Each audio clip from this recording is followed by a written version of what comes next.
Boa tarde. Hoje a gente tem assim a grata presença de Laís Souza Porto, que é médica oftalmologista, especialista em oftalmopediatria e estrabismo. Boa tarde, Laís. Muito obrigada por ter vindo, viu? Boa tarde, é um prazer participar desse podcast e esclarecer algumas dúvidas para os nossos pacientes, né? Que a gente tem muito paciente em comum e essa parceria é ótima entre as especialidades, né? Uhum. Primeiro, acho que poucas pessoas sabem, né? As famílias, assim, leigas, que não têm um médico, né? Elas muitas vezes não sabem qual é o papel, o que é que um oftalmopediatra faz. Gostaria que você falasse assim, o que é que um oftalmopediatra faz? A oftalmopediatria é uma subespecialidade da oftalmologia. Como você tem o oftalmologista, o médico oftalmologista que faz catarata, que faz glaucoma, que faz retina, o oftalmopediatra ele vai ter um olhar para a criança. Então, tudo na criança, na verdade, a criança pega o combo todo. A criança com catarata, a criança com glaucoma, a criança que precisa de óculos, a criança com estrabismo. Nosso mundo é a criança. Então, é um oftalmo dedicado, especialista ali em atender as doenças oculares da infância. Como que é feita essa avaliação no consultório? Como é que é feita a consulta? Como é que é feito o exame? Então, a gente tenta adaptar o exame à idade da criança. Então, a maioria das pessoas se questionam, né? Ah, não sabe ler ainda, não fala, como é que eu vou levar para fazer um exame de vista? Não precisa a criança falar. Nós temos métodos objetivos de examinar a criança e saber se ela está enxergando bem ou não, isso desde o recém-nascido. Então, o recém-nascido, a gente joga uma luzinha no olho e ela reage à luz. Um bebê, a partir de 2 a 4 meses, ele fixa um objeto e começa a seguir. Então, a gente avalia se tem essa presença, se tem um alinhamento ocular presente, se não tem nenhum tremor, que é o nistagmo. Então, a gente consegue avaliar com um ano esse fixar, seguir figurinhas, já vai ficando mais atento ao olhar da criança. E a partir ali, aí depende muito da criança. Às vezes, com 2, 3 anos, ela já começa a falar. Quando tem um paciente, por exemplo, autista, não verbal, alguns pais também chegam receosos, mas ele não fala, não sabe ler, como é que vai saber se ele está enxergando ou não? Então a gente vai avaliar mais o comportamento da criança e vai examinar o olho dela. Medir se aquele olho tem grau, e se ele tem um grau forte, eu vou prescrever, independente dele estar falando. Não preciso exatamente que a criança fale para saber que ela precisa ou não, que ela está com algum atraso na visão ou não. E qual a importância do acompanhamento oftalmológico para as crianças e adolescentes? A visão, ela é um dos principais sentidos nossos. E a criança ela está em formação. A visão está ali presente, assim como a audição, assim como o desenvolvimento neuropsicomotor cognitivo como um todo. E quando você atrasa um sentido desse, você atrasa todos os outros. Então, não necessariamente a criança precisa tropeçar ou dizer que não está enxergando para ela ter um problema de vista. Tem várias crianças que os pais, professores, ninguém percebeu que aquela criança tinha um atraso visual. E o atraso visual, atrasando o atraso cognitivo, atrasando o atraso, né, neurológico também. Por exemplo, nas crianças, vou falar novamente das autistas, mas é uma criança que já tem uma situação atípica, com uma dificuldade de aprendizado e tudo, e se além disso ela tem uma alteração visual, uma necessidade de óculos, são 2 fatores para atrasar o desenvolvimento dela. Então, a gente precisa examinar tanto as crianças típicas quanto as atípicas. Toda criança deveria passar de rotina no oftalmopediatra. Os pais sabem, né? Os pais que eu acompanho os filhos aqui no consultório, eles sabem que para todos eu peço uma avaliação oftalmológica. Muitas vezes não há queixa, não há queixa oftalmológica nenhuma, nada de visão, nenhuma reclamação. E os pais até questionam, não, mas ele precisa mesmo. Só que eu tenho vários casos, inclusive com você, de crianças que vieram por questões neurológicas, mas foram encaminhadas para avaliação oftalmológica, e isso fez uma diferença imensa na vida dessa criança, porque lá se descobriu um alto grau, essa criança mudou muito, essa criança melhorou com o uso de óculos, essa criança tinha também alguma doença ocular que precisa ser acompanhada. Então, assim, faz uma diferença imensa no acompanhamento. E uma das justificativas que eu uso para os pais é isso. a gente está dando um diagnóstico de autismo, uma deficiência intelectual, e ele vai ser tratado, principalmente com terapias. Muitas vezes, a perda visual não diagnosticada vai atrapalhar a evolução dessa criança na terapia. E sobre as crianças e adolescentes com transtornos e doenças neurológicas? Gostaria que você falasse um pouquinho mais. Nos pacientes com, como eu falei, com autismo, TDAH, né, que é um déficit de atenção, é mais importante ainda, eu acho, a gente descartar algum problema oftalmológico. Então, é uma criança com TDAH, por exemplo, é uma criança com déficit de atenção, que ela tem dificuldade de concentrar. E aí você faz o exame oftalmológico e identifica 3 graus, 4 graus de astigmatismo. O astigmatismo, estou dando um exemplo, que ele atrapalha a nitidez. Então, uma criança com astigmatismo sem óculos, ela vai precisar fazer uma força para se concentrar, para ler, ela vai trocar letras. E aí você está ali, será que isso é um sintoma do déficit de atenção ou é um sintoma da falta do óculos? Então, na hora que vem para o oftalmo, a gente identifica essa questão, a gente coloca o óculos. E aí, muitas vezes eu falo para os pais, pode ser que mude completamente o comportamento da criança. Não estou dizendo que colocar o óculos vai excluir o déficit de atenção. Às vezes até sim, já tive caso com você, que a criança tinha um grau muito forte e a culpa era de outras coisas. Na hora que colocou o óculos, a criança só precisava enxergar melhor, né? Mas em outros casos, ela continua tendo déficit de atenção, mas agora já é uma terapia a mais, colocou o óculos, facilitou mais a vida dela. E a área no cérebro responsável pela visão, ela está interligada, o cérebro funciona tudo junto com a fase do aprendizado. Então, se você tem um déficit visual, você vai ter um déficit de aprendizado também. Então, eu preciso checar, a gente precisa excluir esse déficit visual para estimular e tratar melhor essas crianças. A gente tem casos assim, né? Uma criança que veio por dificuldade escolar e na avaliação foi visto que tinha um alto grau e realmente depois do uso do óculos a criança mudou completamente o comportamento, mudou muito o aprendizado e inclusive não era uma questão neurológica, era oftalmológica, era visual. Um outro aspecto assim, bem da minha prática também. Como eu falei, eu peço para todas as crianças uma avaliação oftalmológica.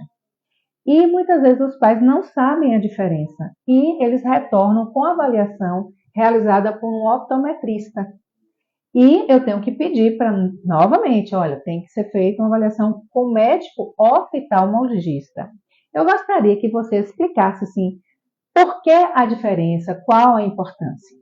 Eu costumo brincar, porque eu falar a diferença é pequena. Para ser oftalmopediatra foram 6 anos de medicina, 3 anos de oftalmo, mais 1 ano de oftalmopediatria. E de uma especialização para outra é prova para entrar, é prova de título para receber o título e se dizer oftalmopediatra, se dizer oftalmologista.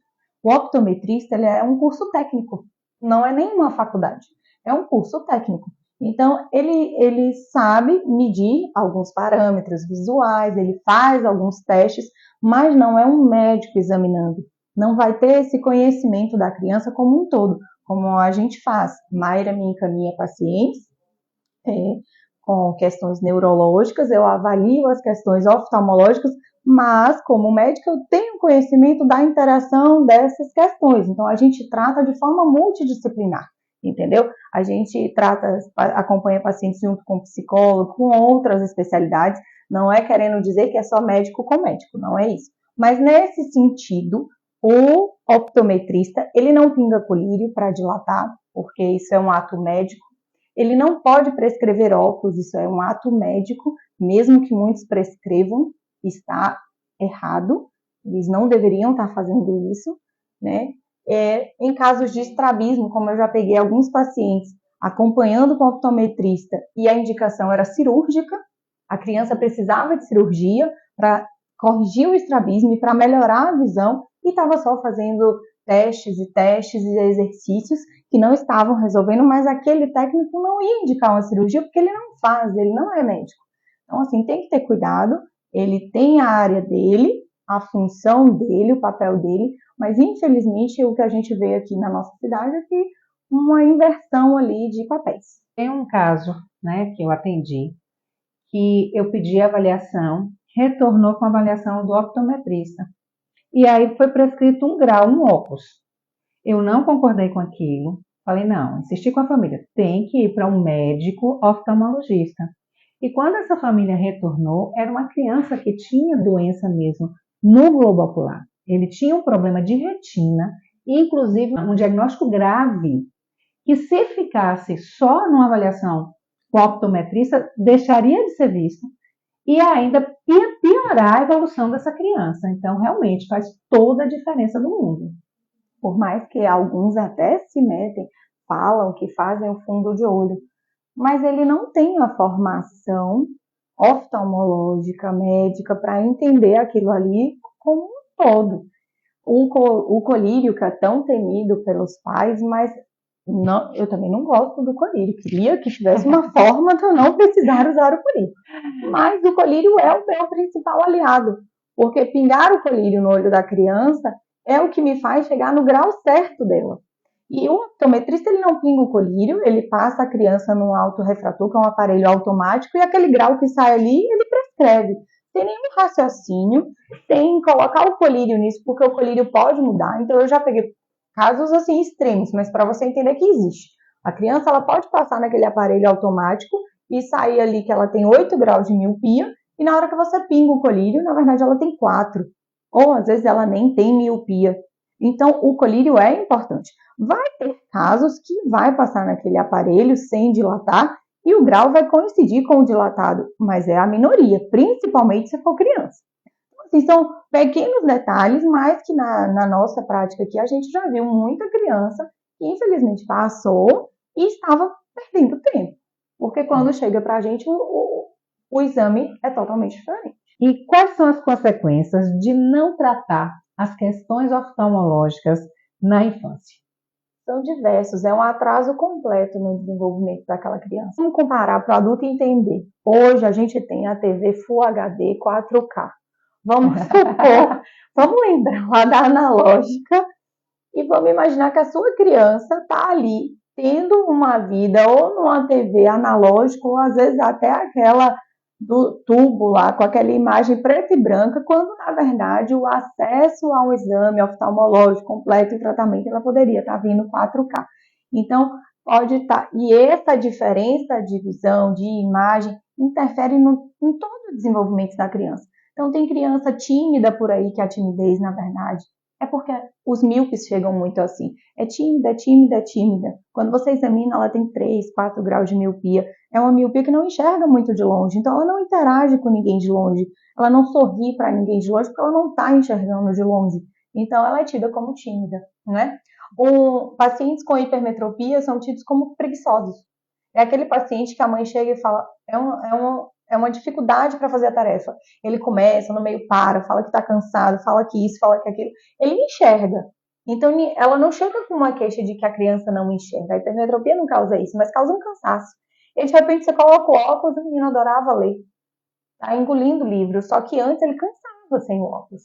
Então, a falta do exame oftalmológico pode estar interferindo em várias questões dentro de casa, em números que você nem imagina que seria uma questão visual. Diversos trabalhos mostram que toda criança em idade escolar, ela necessita, é obrigatório passar por uma avaliação oftalmológica. Isso assim, em qualquer livro de pediatria você vai ter isso. E a gente vê no nosso meio isso ser tão não respeitado. Então, às vezes eu pego crianças grandes que elas nunca passaram por uma avaliação oftalmológica. E aí, quando passa, tem uma alteração, às vezes um grau elevado. A recomendação, na verdade, da Sociedade Brasileira de Oftalmopediatria, que lançou uma diretriz junto com a Sociedade Brasileira de Pediatria, é que toda criança passe com 1 ano de idade. Porque, na verdade, a gente não quer esperar ter a queixa, a gente não precisa, essa questão, antes se esperava, né, entrar na escola para aprender a ler, mas como eu falei, hoje o oftalmopediatra, ele tem técnicas, ele não precisa que a criança esteja alfabetizada, que a criança informe para saber que precisa ou não. E aí, quando você vai lá para 1 ano de idade e examina todas as crianças com 1 ano de idade, eu vou descobrir que aquela criança tem grau forte, tem problema no olho ou no outro de nascença ali, antes dela apresentar qualquer atraso no desenvolvimento. Então, eu estou sendo de uma forma preventiva. Hoje a recomendação é com 1 ano. Aqui em Conquista já Desde que eu cheguei, a minha parceria assim, com pediatras, de informar pediatras, então hoje é uma rotina, eu já recebo da maioria dos pediatras essa indicação. Quando eu recebo mais velho, mas eles sempre falam, não, a pediatra sempre mudou, mas eu não sentia nada, não sentia nada, e fica acomodado ali. Eu falo que eu prefiro, assim, vamos pensar que é melhor ir com um ano e não ter nada, e você relaxar, esperar ter alguma coisa e falar, olhar para trás e falar, meu Deus, esse criança podia estar com óculos desde um ano, e eu enrolei, né? Eu ouvi em Jequié que eu era uma médica cara, porque era uma médica que pedia exames demais. Só que, nossa, nesses anos todos de trabalho, quantas pessoas que eu pedi avaliação oftalmológica retornaram usando um óculos porque tinha um grau. E também isso auxiliou no tratamento, isso auxiliou nas terapias. Assim também quando com perda auditiva também eu tenho vários casos que eu sempre peço o Bera também. E muitas vezes vem a criança com uma perda auditiva até significativa e que ninguém observou. Então, eu acho que trabalhar com a infância é isso, é trabalhar com prevenção, é ser cuidadoso. Eu acho que é o principal para quem trabalha com a infância. Trabalhar com criança é prestar atenção em tudo. Eu costumo dizer, a principal diferença, a criança não vai chegar no meu consultório igual adulto e não estou enxergando, não faço a tarefa porque canso. A criança, às vezes, a queixa dela é muito aleatória, às vezes a queixa é de alguém, de uma coisa que ela escutou em casa. Então a gente precisa se antecipar a qualquer queixa. A criança ela é para ser tratada de rotina mesmo, fazer exame desde cedo, checar tudo. Quando você suspeita de alguma coisa, olhar todos os outros fatores que podem estar interferindo ali. Eu costumo dizer também que existe também, né?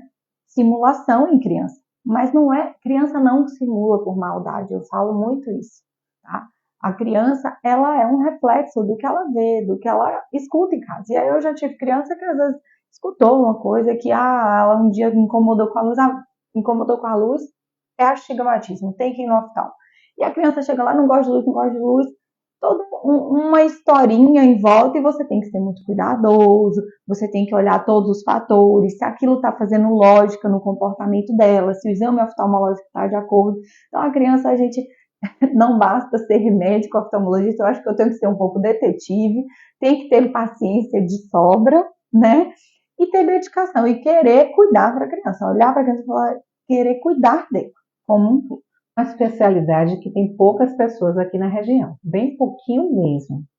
Então, eu gostaria que você falasse aqui para as famílias onde você pode ser encontrada. Eu atendo aqui em Conquista, na Agnus Dei e na São Lucas. Atendo também em Poções, atendo em Planalto e atendo em Guanambi também. Então, eu rodo um pouquinho. Pode me encontrar em todos esses lugares. Acho que vai ficar meu Instagram aqui. Lá no Instagram tem os locais direitinho, o telefone de cada lugar desse que eu atendo. E para finalizar, Laís, você gostaria de falar alguma mensagem para os pais, para os cuidadores dessas crianças, principalmente as crianças especiais? Eu queria dizer assim, o quanto que a visão é importante, pensa o quanto que a visão é importante para você e imagine só a situação assim de descobrir que o seu filho não está com essa mesma visão. Então, principalmente os pacientes especiais, autistas, não verbais, eles não falam. Então, a gente precisa examinar essas crianças. Muitas vezes um exame difícil, às vezes tem que ser segurando, às vezes a gente demora para ter a colaboração deles, mas imagine que todo esse esforço, essa consulta, é para descartar uma alteração que pode estar interferindo muito no comportamento, no desenvolvimento dessa criança. Então vamos cuidar deles, vamos ter atenção à visão também dessas crianças. Tem várias questões para olhar neles, mas que a visão também seja priorizada. Muito obrigada, a gente agradece demais a você pela boa vontade, pela rapidez que você aceitou o nosso convite, viu? No meio da semana de trabalho. Muito obrigada, viu? Eu que agradeço. Agradeço a oportunidade, agradeço o convite, a parceria, a confiança, porque eu acho que é uma relação também de confiança me chamar para falar aqui, confiar no meu trabalho, confiar no que eu faço. E estou aí, estou à disposição para quem precisar.